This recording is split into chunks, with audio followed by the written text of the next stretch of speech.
Shalom Aleichem, meu irmão e minha irmã, como vão vocês? Que a Hashem vos abençoe em nome de Yeshua. Hoje vamos falar sobre a Parashá Vaikra, começando do livro de Levítico. Vai de Levítico 1:1 até o 5:26. Vamos falar então sobre sacrifícios, tá? A pergunta é: qual é a utilidade do sangue no sacrifício? Por que um sacrifício precisaria de sangue? Antes de eu falar sobre o sangue, eu quero tocar num outro assunto. De onde vieram os sacrifícios?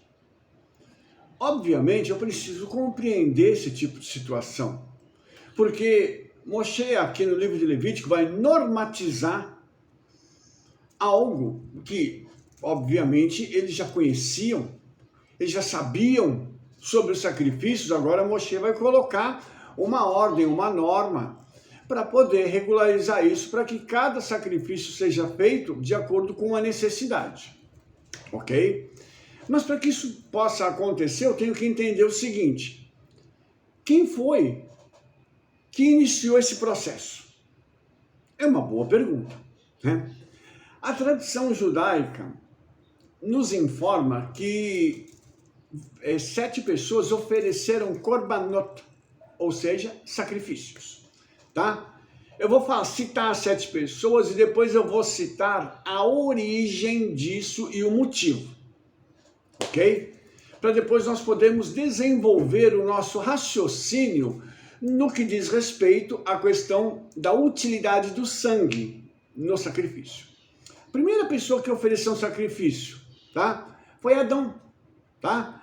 Quando Adão sai do Gan Eden, ele faz então o uso do altar para poder fazer sacrifícios, tá? Depois Abel, que era filho de Adão. Obviamente, Abel recebe isso de Adão. Na sequência, nós temos Noé. Ele oferece korbanot, os sacrifícios, por ter permitido que ele e sua família fossem preservados no dilúvio. Depois nós temos Abraham, né? O nosso primeiro patriarca. E a gente sabe que ele fez um sacrifício onde o Senhor passa entre as partes. E isso tem a figura de um 8 deitado, que é a figura na matemática do infinito. Depois nós temos Isaac, que construiu um altar. Yaakov construiu 2 altares e o último foi Moshe. Então, nós vamos ver que todos esses homens aqui ofereceram sacrifícios sobre altares. E aí vem a pergunta: de onde vem isso? Tem que ter um início. Quem ensinou para Adão? E aí nós vamos para a tradição judaica. E a tradição diz que quando Adão peca, o Eterno então precisa sacrificar um animal para poder vestir Adão e Eva com a pele deles. E aí nós vamos ter uma coisa muito interessante, porque o Eterno vai fazer o primeiro sacrifício. E o Midrash nos diz que esse primeiro sacrifício foi feito de um cordeiro. Aí nós entendemos a Bíblia quando ela diz que o cordeiro foi morto por nós antes da fundação do mundo. E aí, novamente, nós temos uma questão maravilhosa. O cordeiro precisou ser morto apontando para Yeshua. O cordeiro precisou ser morto para que o seu sangue pudesse impedir que o homem morresse automaticamente após o pecado. Por quê? Porque o Eterno falou para Adão que se ele comesse daquele fruto que era vedado a ele, era proibido a ele, ele certamente morreria. E nós temos duas formas de interpretar isso. A primeira é que a morte seria imediata, o que não aconteceu. A segunda é que, no contexto da vida de Adão e Rava, entraria a morte. E para que essa morte fosse evitada de acontecer imediatamente, o cordeiro morre no lugar deles. Ou seja, o cordeiro, então, permitiu que eles pudessem ter uma vida mais longa para poderem se arrepender e não morrer imediatamente, ok? Então, quando nós estamos tratando desse assunto, nós vamos, então, caminhando dentro dessa perspectiva, começar a imaginar o seguinte, o que tem nas escrituras que aponta para isso? Porque nós estamos falando aqui dos sacrifícios, né? E como eu disse para vocês, cada um deles tem uma função. Então nós temos aqui os korbanot, que são o olam, a minha, o shelamim, o hatat e o asham. Esses 5 tipos de korbanot, sacrifícios. Eu não vou falar sobre eles agora, porque eu já fiz isso em antigas porções da Torá. Você que está no nosso canal nos assistindo, volte lá e busque para você poder ver quando eu falei sobre esse assunto. Agora, eu quero me ater realmente à questão do sangue, tá? E eu gostaria de falar um pouquinho para você sobre isso e te mostrar o seguinte. O que o sangue significa na Brit Hadashah, tá? Porque na Torá nós vamos ver que o sangue, ele é a cobertura dos pecados, o sangue, ele é vedado ao homem para ser ingerido, ou seja, não pode comer carne com sangue, tanto que existe um processo de cacherização da carne, onde nós retiramos o sangue excessivo da carne para que ela possa ser consumida. O sangue, ele está ligado à vida de uma pessoa, tá? E tem uma questão muito interessante, porque quando Caim mata Abel, o texto da Torá diz que os sangues de Abel clamam. A palavra lá está no plural.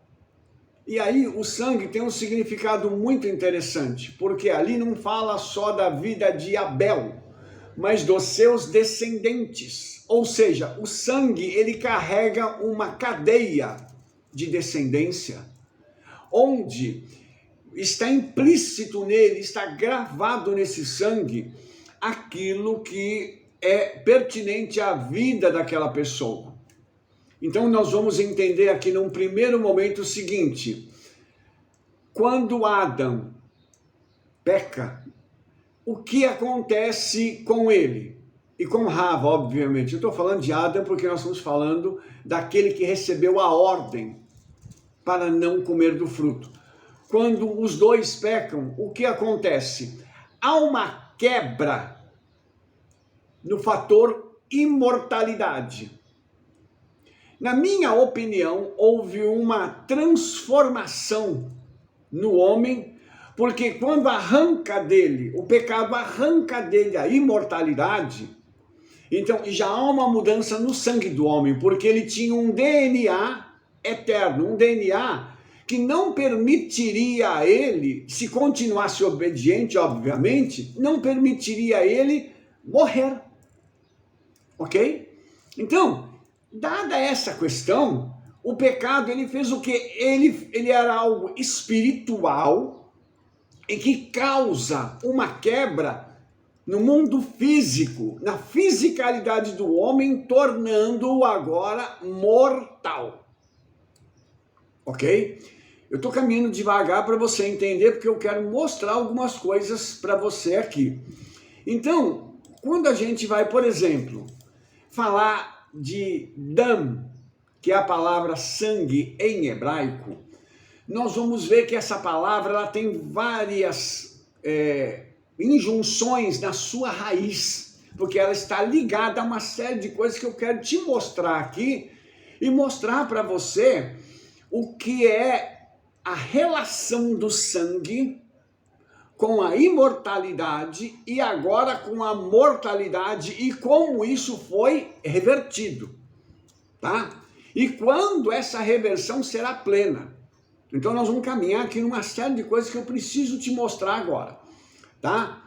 Então eu quero te mostrar a primeira coisa, que a palavra Dan, ela, quando coloca um Aleph na frente dela, Aleph é a primeira letra do alfabeto hebraico, ela se torna Adam. Então, Adam, ele tem nas suas veias o sangue. E a palavra Dan também está ligado à palavra Edom, que é vermelho. Então, nós temos o quê? Adam, o homem, tem sangue vermelho nas veias. Ok?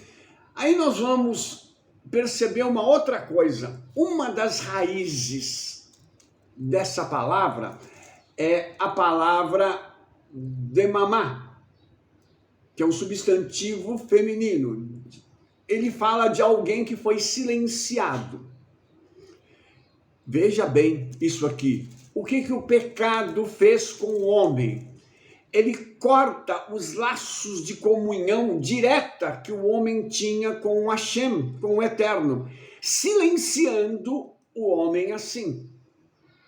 Então, o pecado ele não providenciou só uma separação e uma quebra da imortalidade. Ele causa um silêncio. É como se ele fosse uma barreira que entrasse para fazer com que o homem, então, não tivesse mais aquela entrada com o Eterno. Isso é muito interessante, isso é muito intenso, porque na mesma raiz dessa palavra nós temos o termo Dumá, que significa o silêncio da morte. Agora, nós estamos percebendo que o pecado que influenciou no DNA, no sangue humano, agora produz o silêncio da morte. Também, Dumiá, que está ligado ao silêncio da espera. A espera do quê? Do momento da restituição da imortalidade. Tá? Isso eu vou mostrar para você mais adiante.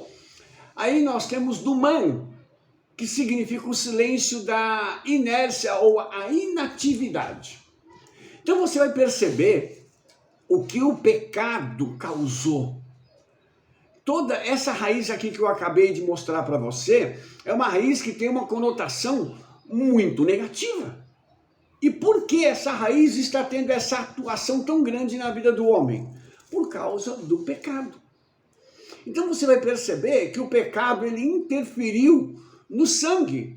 Por que o sacrifício tinha que ser realizado quando o homem pecava?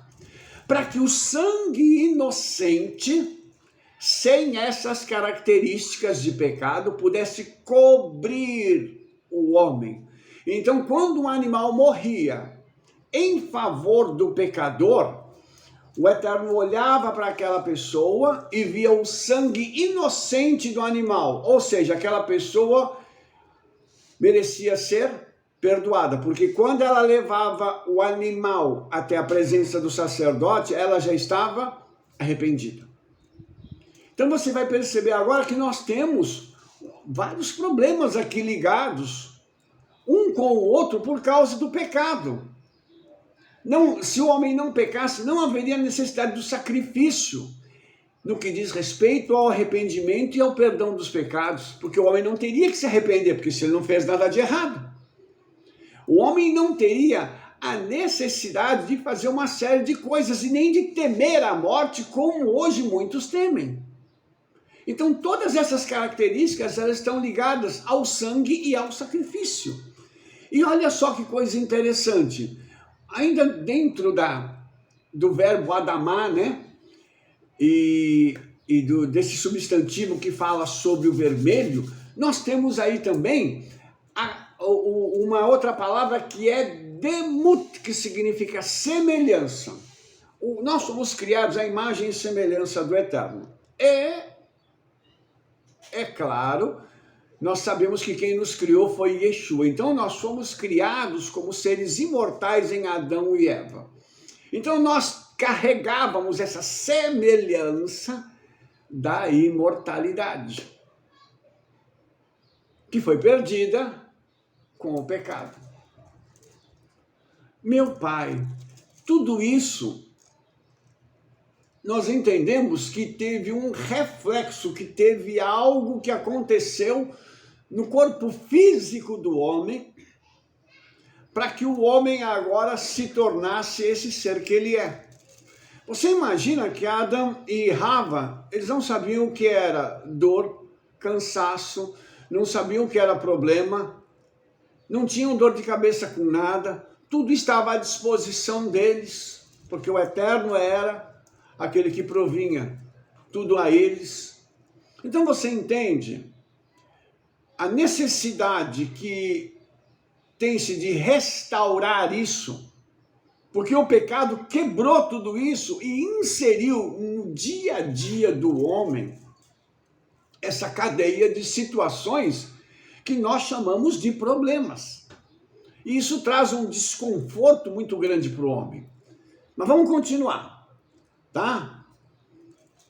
Nós temos também nessa raiz aí a palavra domen, que significa um cadáver deitado, sem vigilância e profanado no chão.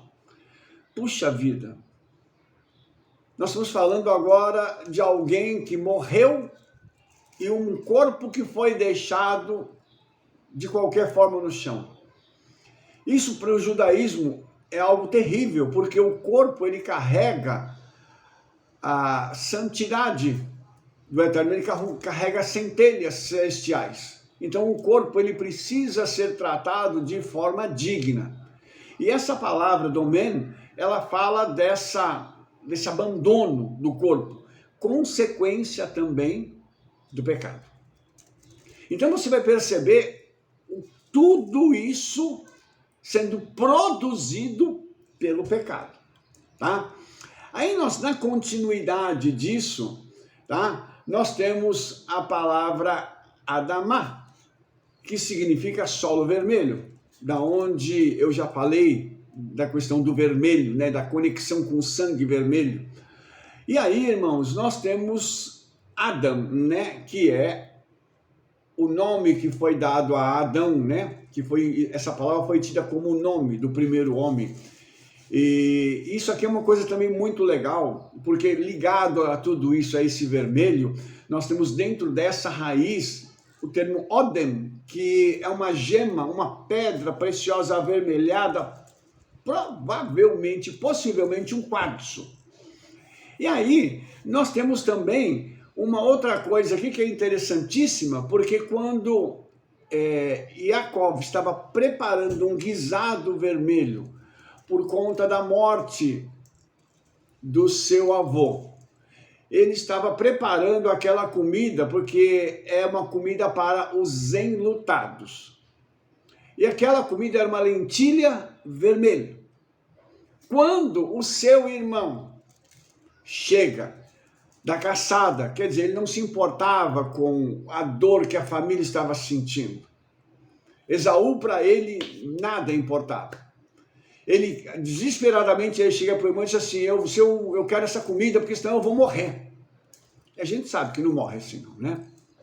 Ficar um pouquinho sem comer não morre, não. Você vê, então, a dramaticidade daquele homem, né? Que era tão forte, tão poderoso, mas agora queria, de toda forma, que o irmão desse para ele o prato de comida. É aí que ele faz a troca. Então, nesse momento, a primogenitura de Esaú é vendida para Yaakov. E Esaú é chamado de Edom, que significa vermelho.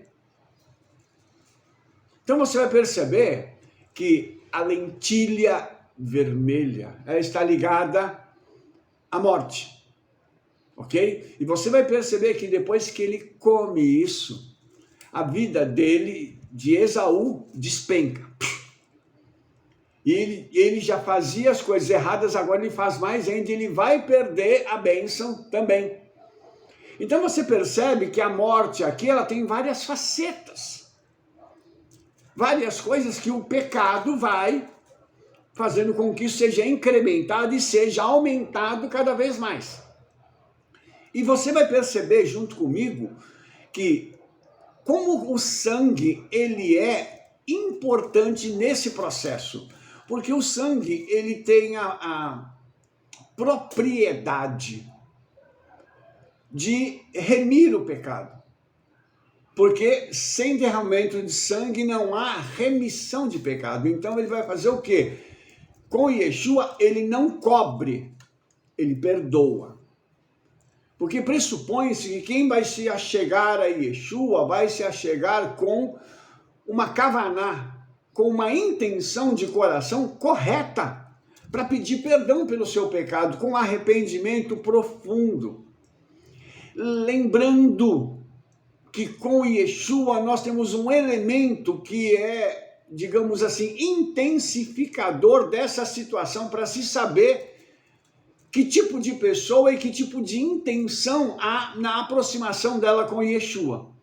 Porque nós temos nesse meio aqui o Espírito Santo, que está agindo diretamente agora. E ele está verificando, perscrutando quais são as intenções daquela pessoa que se aproxima para pedir perdão.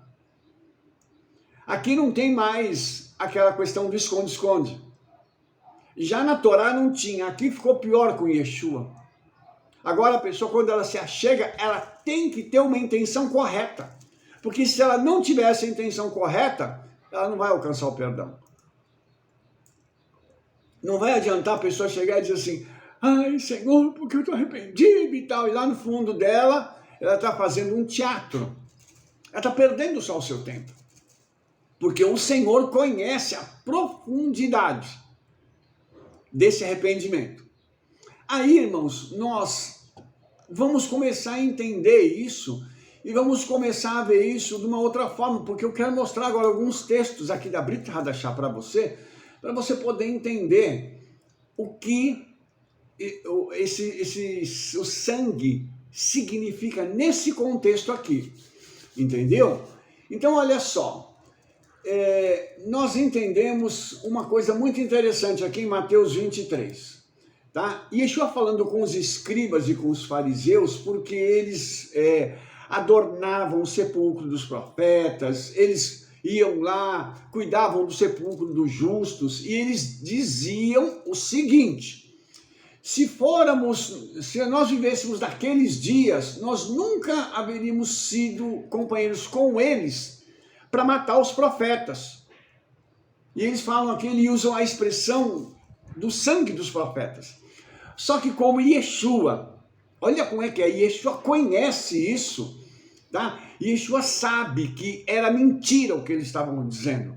Porque quando eles falam do sangue dos profetas, eles estão falando do sangue de justos que haviam sido derramado, e esse sangue, ele estava clamando contra os seus próprios antepassados. Então veja que coisa é isso aqui, tá? Aí quando Yeshua mais adiante ele chega, e ele começa a fazer um kiddush, né? Ele está em Pessah com o pessoal, ele faz um kiddush, e ele fala assim, ele pega o cálice, dá graças e diz, isso é o meu sangue, o sangue da restauração da aliança que é derramado por muitos para a remissão do pecado.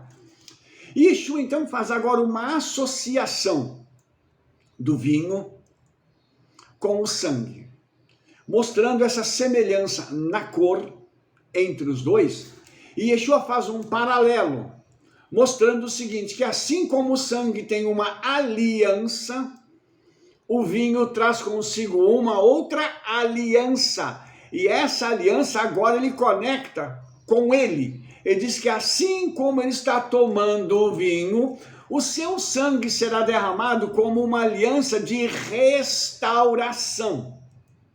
Ou seja, Yeshua vem na vida das pessoas para trazer esse patamar de restauração. E aí, nós vamos ver uma coisa linda, que todas as vezes que Yeshua está falando isso, ele está se referindo ao seu próprio sangue como um veículo que vai quebrar aquela maldição do pecado, permitindo ao homem ser restaurado novamente. Aqui tem dois níveis de restauração. O primeiro, ele está ligado à salvação das pessoas, tá? Porque na Torá e no Tanakh, as pessoas eram salvas pela esperança que elas tinham no Mashiach.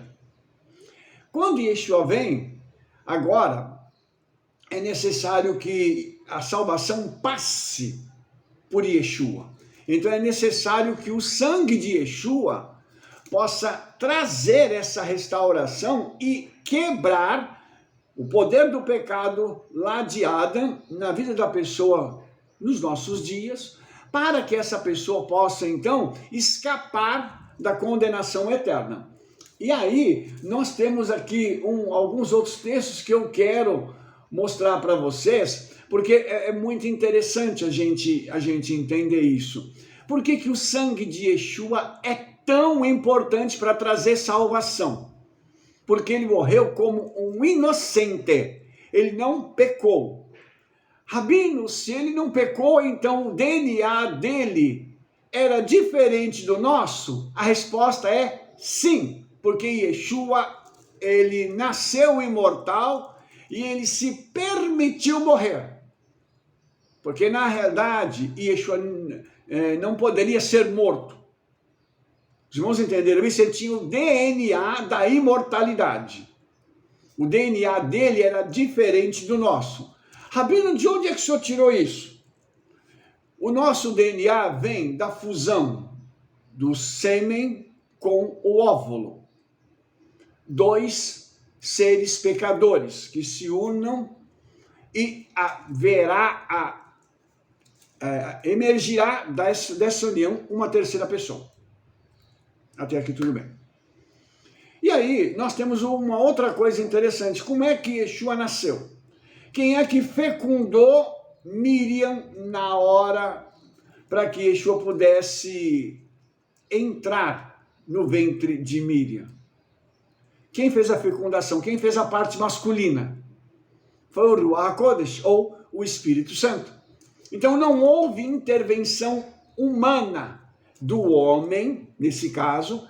Então tem uma parte humana, que tem que ter o DNA humano, e uma parte celestial, onde o Espírito Santo, o Ruach HaKodesh, entra e fecunda. Então, não tem as duas cadeias de DNA, da mulher e do homem. Tem da mulher aqui e aqui do Espírito Santo. Então, o DNA de Yeshua era um DNA eterno. Na minha opinião, o Yeshua tinha na terra o mesmo DNA que Adão tinha antes de pecar. Então, Yeshua, na realidade, era um homem imortal. Não dava para matar ele. Podiam fazer o que quisessem, não mataria. Se ele não se permitisse morrer, ele não morreria. Ok? Como ele se permitiu morrer, ele experimentou a morte e ele pôde, então, como homem, vencer a morte. E eu quero que você entenda isso, porque eu vou mostrar uma coisa para vocês agora, que antes da morte de Yeshua, que depois eu vou falar da consequência da morte dele, do que aconteceu. Mas antes disso eu quero te mostrar algo aqui que é muito pertinente e que essa frase ela foi muito mal interpretada dentro do cristianismo. Eu hoje vou te mostrar algo que certamente você ainda não ouviu. Mas vamos lá. Tem um texto aqui que ele diz o seguinte, Mateus capítulo 27, o verso 24 e 25 diz assim, então Pilatos, vendo que nada aproveitava, antes o tumulto crescia, tomando a água, lavou as mãos diante da multidão e disse, estou inocente do sangue deste justo. Considerar isso. Então, ele está dizendo o seguinte, o sangue que vai ser derramado desse homem justo, eu tô fora dele, eu não quero ter culpa disso. Como se isso fosse possível. No versículo 25 tem uma chave aqui. que eu quero te mostrar agora. E respondendo, todo o povo que estava lá representando a nação de Israel, disse: o seu sangue caia sobre nós e sobre os nossos filhos. Ok? É lindo esse texto. Aí vem a teologia, né? Pessoal, os teólogos cristãos, eles dizem o seguinte: o judeu se amaldiçoou fazendo isso. E eu já ouvi isso muitas vezes. E aí eu pergunto, em que lugar da Bíblia o sangue vai amaldiçoar alguém? Se aquela pessoa estava pedindo, aquelas pessoas nesse caso estavam pedindo que o sangue de um justo viesse sobre eles. E Yeshua representava ali o sacrifício do cordeiro pela vida daquelas pessoas. Então, como seriam aquelas pessoas amaldiçoadas? A resposta é: não tinha jeito deles serem amaldiçoados. Eles pediram o quê? Eles estavam pedindo a salvação deles e dos seus descendentes. Quando nós entendemos, porque o sangue de Yeshua tem essa propriedade de trazer salvação, porque isso está implícito, inclusive, no nome dele. O nome Yeshua significa o eterno é salvação. Então, quando isso aconteceu, o sangue dele, derramado como justo, teria um efeito salvífico. E essas pessoas aqui que estavam ali diante de Pilatos, pedindo a morte dele, estavam na realidade pedindo que através da morte de Yeshua viesse a salvação a eles. Você entendeu isso? Olha que coisa extraordinária. Quando nós interpretamos a Bíblia, a Brit Hadashah, da forma judaica, nós entendemos que eles aqui desejavam ardentemente serem salvos. E pediram isso através de Yeshua. Rabino, mas foi inconsciente. Sim, pode até ter sido. Mas essa multidão estava clamando por salvação. Então veja só que interessante isso, porque eu estou conectando isso com os sacrifícios de Levítico. Eu estou mostrando a vocês que todos aqueles sacrifícios onde havia o derramamento de sangue em Levítico, que Moshe está normatizando, eles apontam para o momento em que Yeshua será sacrificado e que o povo pede para ser salvo. Entendeu isso? Então, tudo aquilo que está em Levítico, na realidade é uma figura que aponta para Yeshua. E precisava disso, lógico que precisava, para que essas pessoas pudessem entender que no futuro haveria um evento que viria através de um homem, e nesse evento os seus descendentes receberiam a salvação e não precisariam mais sacrificar um animal para que os seus pecados fossem perdoados. Não é isso que acontece conosco hoje? Depois de Yeshua, acabaram-se os sacrifícios. E o sacrifício para que haja o perdão dos pecados e a salvação, acabou. Por quê? Porque Yeshua já veio, isso acontece no próprio judaísmo. Inclusive, irmãos, numa conversa que houve há muitos anos atrás, entre o presidente de uma instituição cristã lá em Jerusalém, a Embaixada Internacional Cristã, ele conversando com um rabino proeminente da época, eles estavam batendo papo, né? Eram amigos, obviamente. E aí ele virou para o rabino e falou assim: Rabino, no futuro, quando o terceiro templo é reconstruído, os sacrifícios retornarão? E o rabino, sem pensar, respondeu: não, porque o supremo sacrifício já foi feito. Um olhou para o outro, um fez de conta que não disse, outro fez de conta que não ouviu e ficou por isso mesmo. E por que eu estou te dando esta informação? Para que você possa entender que dentro do judaísmo ortodoxo existem rabinos que já têm essa consciência, só não podem dizer de forma explícita, Mas o que esse rabino disse é o seguinte: o Mashiach já morreu pelos nossos pecados, nós não precisamos voltar a fazer sacrifício pelo perdão dos nossos pecados. Os irmãos estão entendendo isso? Então isso é muito interessante, irmãos. Isso comprova tudo aquilo que está na Brit Hadashah. Ou seja, tudo aquilo que está escrito, que foi acerca da pessoa de Yeshua, que os discípulos escreveram, está em linha com o que o judaísmo crê. A única questão é que o judaísmo hoje não admite isso. Não, eles não conseguem admitir isso. Em parte por causa dos escritos de Rabino Shaul em Romanos capítulo 11, que ele diz que o Eterno endureceu em parte a Israel até que a plenitude dos gentios haja entrado. Então, em parte é por causa disso. E em parte é porque o pessoal também é um pouco cabeça dura, né? Mas a verdade será clarificada em seus corações em nome de Yeshua. Eu creio nisso.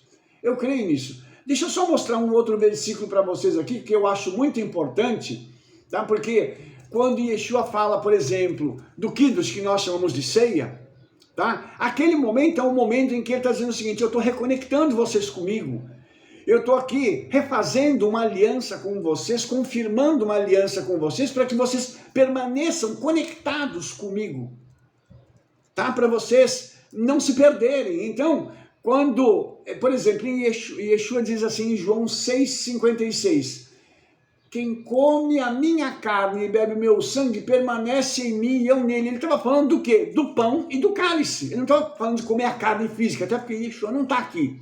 Isso seria canibalismo. Mas ele está dizendo assim, no Kiddush, quando nós fazemos a ceia, comemos o pão e tomamos o cálice, nós estamos permanecendo de forma definitiva em Yeshua. Antes de eu terminar esse vídeo, deixa eu só falar uma outra coisa para vocês, que quando Yeshua morre como justo, ele então reconquista o poder e a autoridade que Hassatan tinha sobre a morte e sobre o próprio inferno. Então ele vai e reconquista isso está escrito na Brit Hadashah, tá? Lá no livro do Apocalipse, ele tomou sobre si, nas suas mãos, a autoridade sobre a morte e sobre o inferno. Então agora, não há mais necessidade de uma pessoa não ter a esperança da salvação, porque Yeshua agora tomou isso para si. E eu só queria fazer um esclarecimento final para a gente poder entender o seguinte: nós vamos ter aí vários eventos que vão acontecer, nós vamos ter arrebatamento, vamos ter grande tribulação, vamos ter milênio. No milênio, uma parte dessa restauração do DNA já vai começar, tá? Mas ainda não será definitiva, porque gente ainda vai morrer depois. Mas eu quero mostrar para você que depois desse evento, depois do milênio, nós não sabemos o que virá. Mas o homem continuará vivendo sobre a terra. E o homem será imortal. Então, a criação, ela vai voltar para o seu padrão atual, padrão antigo, eu digo, não padrão atual, mas o padrão antigo, de Adão e Rava antes do pecado. E isso vai ser restituído para o homem a imortalidade plena. Agora, como tudo isso vai ser feito, nós não temos condições, não existem pistas. O que nós sabemos é que Yeshua já começou esse processo. Mas para que o processo seja pleno, ele seja terminado, precisam outras coisas ainda acontecerem aqui na Terra. E o que eu estou querendo te mostrar é como os sacrifícios são ricos em significado e como eles apontam lá para frente, para o futuro, demonstrando o seguinte, que tudo aquilo que foi feito no passado, agora vai ser restituído no futuro. Ou seja, aquela comunhão que o Adão e Rava tinham com o Eterno, aquele local onde eles viviam, que era um local paradisíaco, porque a gente chama aquilo de paraíso, né? Sem pecado, sem dor. Imagine uma coisa dessa, você não ter assim, nenhum tipo de problema, nem problema de alma, nem problema com outras pessoas, viver em harmonia com tudo e com todos, com a própria natureza, não ter terremoto, não ter tsunami, não ter nada destruindo a vida da gente. Você entende? Não tem animais ferozes, tudo isso a humanidade vai receber de volta. O nosso papel hoje qual é? é entender tudo isso e entender que o sangue de Yeshua, ele além de nos trazer salvação e está prefigurado lá atrás na Torá, ele traz uma mudança genética na nossa vida. E uma das coisas que esse sangue faz é trazer para a gente cura e restauração. Então, uma das coisas que o Senhor traz para o homem quando ele recebe Yeshua é essa mudança, essa transformação. E nós vamos ter um corpo glorificado. O que é um corpo glorificado? É um corpo que vai passar por um processo de revestir o mortal do imortal. Mas nós não teremos corpos humanos. Você entendeu? O nosso corpo ele não será humano, mas ele será um corpo restituído da sua imortalidade. Ok? Isso é um assunto para uma outra paraxá, um outro vídeo no qual nós falaremos sobre isso. Mas agora basta a gente saber o seguinte, que o sangue de Yeshua, a importância do sangue nessa entrada na humanidade, a quebra que houve com o pecado, inclusive é uma quebra de DNA, e com a vinda de Yeshua, a sua morte e ressurreição, a restauração dessa questão, inclusive do DNA na nossa vida. Então nós temos que entender isso e temos que dizer, Senhor, eu sei que o Senhor é poderoso, o Senhor pode inclusive mudar DNA na minha vida, o Senhor pode trazer saúde, trazer vida, para que quando eu me encontrar contigo, eu possa ainda estar pleno na tua presença. Eu espero que você tenha entendido esse vídeo e que você tenha gostado dele. Amém? Se você gostou, dê um like, favorite, clique no sininho para você receber todas as nossas recomendações e espalhe para todo mundo o trabalho que nós estamos fazendo, porque nós nos veremos no nosso próximo vídeo. Shalom, shalom, Shavua Tov, Toda Rabá, Beshem Yeshua Mashiach, Rei de Israel. Amém, amém, querido?